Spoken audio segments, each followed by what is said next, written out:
చూడండి potato curry కావాల్సిన ingredients potato, కొత్తిమీర, పుదీనా, టమాటా, ఆనియన్స్, పచ్చిమిర్చి తీసుకొని అందులో ఆయిల్ వేయండి, ఎండుమిర్చి, పోపు దినుసులు, కరివేపాకు వేసి కాసేపు మగ్గనివ్వాలి. తర్వాత ఇలాగా అన్నీ వేసేసి 10 మినిట్స్ మగ్గనివ్వాలి.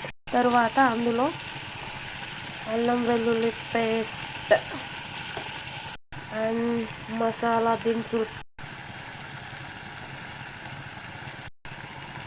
అండ్ చికెన్ మసాలా,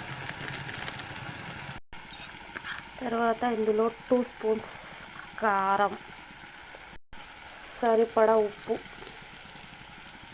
తర్వాత ఆలుగడ్డ వేసి కాసేపు మూత పెట్టి కొంచెం వాటర్ యాడ్ చేయాలి. తర్వాత రెడీ పొటాటో కర్రీ. చూడండి పొటాటో కర్రీ